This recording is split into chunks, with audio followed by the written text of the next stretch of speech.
નમસ્કાર, India news ગુજરાતમાં આપની સાથે નિલેશ રત્ના. આપ જોઈ રહ્યા છો ઇન્ડિયા ન્યૂઝ ગુજરાતનું ખાસ બુલેટિન આપણું ગુજરાત. સમાચારની શરૂઆત કરીએ બનાસકાંઠાથી. તો વડગામ અને પાલનપુર તાલુકા માટે વર્ષોથી પાણીની અછત અને ભૂગર્ભ જળના ઊંડા ગયેલા તળ એક ગંભીર ચિંતાનો વિષય હતા. ખેડૂતોની રજૂઆતના પગલે પાણીના કાયમી ઉકેલની માંગને ધ્યાને લઈ ગુજરાત સરકાર દ્વારા નર્મદા ઉદ્વહન સિંચાઈ યોજના અંતર્ગત ₹854 કરોડના ખર્ચે 4 મહત્વાકાંક્ષી પાઇપલાઇન પ્રોજેક્ટ હાથ ધરવામાં આવ્યા છે, જેમાં મોટી દાઉ કર્માવત, ડિંડરોલ, મુક્તેશ્વર, કસરા, દાંતીવાડા અને બાલારામ મલાણા પાઇપલાઇનનો સમાવેશ થાય છે. આ પ્રોજેક્ટ અંતર્ગત હવે પૂર્ણતાના આરે છે, ત્યારે આ વિસ્તારના 126 તળાવોને નર્મદાના નીરથી ભરીને જળસ્તર ઊંચા લાવવાની દિશામાં એક ઐતિહાસિક પગલું સાબિત થશે. આજે જે તળાવો વર્ષોથી ગૌચર કે અન્ય જમીનમાં હોવાથી રેકોર્ડ પર ન હતા, તેને પણ વહીવટીતંત્ર, મામલતદાર, ટીડીઓ શ્રી અને કલેક્ટરના માર્ગદર્શન હેઠળ કુદરતી તળાવ તરીકે નોંધવામાં આવ્યા છે. ઘણી જગ્યાએ તળાવો ઊંડા કરવામાં આવ્યા છે અને નર્મદાના નીરનું ટેસ્ટિંગ પણ સફળ રહ્યું છે.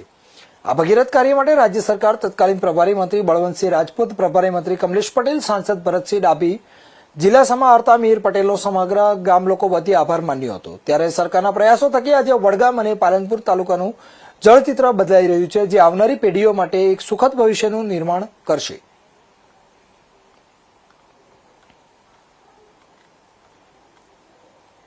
ગત એક વર્ષમાં વડગામ અને પાલનપુર તાલુકામાં સર્જાયેલી પાણીની અછત અને ભૂગર્ભ જળ ઊંડા જવાથી જે પાણીની કટોકટી સર્જાયેલી હતી, તે બાબતે સરકારશ્રીમાં થયેલી રજૂઆતોને ધ્યાને લઈને સરકારશ્રી દ્વારા 4 મુખ્ય પાઇપલાઇન પ્રોજેક્ટો હાથ ધરવામાં આવેલા, જેમાં Moti Dau Karmavat pipeline, Tindol Mukteshwar pipeline, Kasra Dantiwada pipeline અને બાલારામ મલાણા પાઇપલાઇન પ્રોજેક્ટો હાથ ધરવામાં આવેલા. આ પાઇપલાઇન પ્રોજેક્ટોના ઇન્સ્ટોલેશનની કામગીરી પૂર્ણ થવાને આરે છે.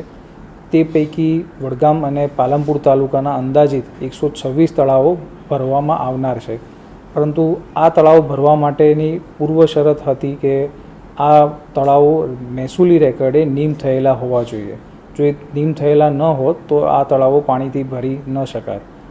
આ બાબતે સ્થાનિક નેતા મંડળ તરફથી રજૂઆતો થતા અને વહીવટીતંત્રમાંથી પણ આ બાબતની ધ્યાને લેતા સરકારશ્રીમાં માનનીય કલેક્ટર શ્રી બનાસકાંઠા દ્વારા અને સ્થાનિક નેતા મંડળ દ્વારા થયેલી રજૂઆતોને ધ્યાને લઈને મહેસૂલ વિભાગ દ્વારા તારીખ 24/12/2025ના રોજ પરિપત્ર કરી અને રેકર્ડે હયાત વોટર બોડીઝ અંગેની બીજા હકમાં નોંધ દાખલ કરી અને એક પ્રકારે તળાવ નીમ કરવાની યોજના હાથ ધરવામાં આવેલી. જે અનુસંધાને આ સપ્તાહમાં વડગામ અને પાલનપુર તાલુકામાં સરપંચ એસોસિએશનના પ્રયત્નોથી તેમજ તાલુકા વહીવટીતંત્રના અધિકારીઓના સંનિષ્ઠ પ્રયાસોથી તાલુકાના તળાવોની માપણી કરવામાં આવેલી છે.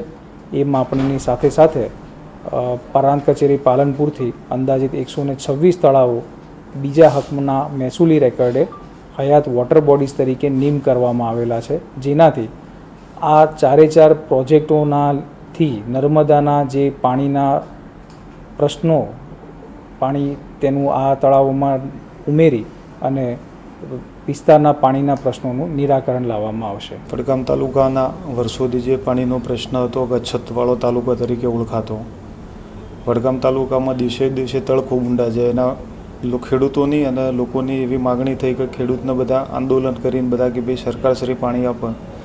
એના અંદર માનનીય મુખ્યમંત્રી શ્રી ભૂપેન્દ્રભાઈ પટેલ દ્વારા વડગામ તાલુકાનો જે વર્ષોથી ઘણા વર્ષો જૂનો પ્રશ્ન હતો, જે લાલજી મામા વખતથી, એ ભૂપેન્દ્રભાઈએ પ્રશ્નને વાચા આપી અને 854 કરોડ જેટલી માલબર રકમ વડગામ તાલુકા પાલનપુર તાલુકાના ગામો માટે ફાળવણી કરી. આજે વડગામ તાલુકામાં અમારા તળાવ નીમનો ખૂબ મોટો વિકટ પ્રશ્ન હતો કે જે રેકર્ડ ઉપર હતા જ નહીં ગૌચરમાં.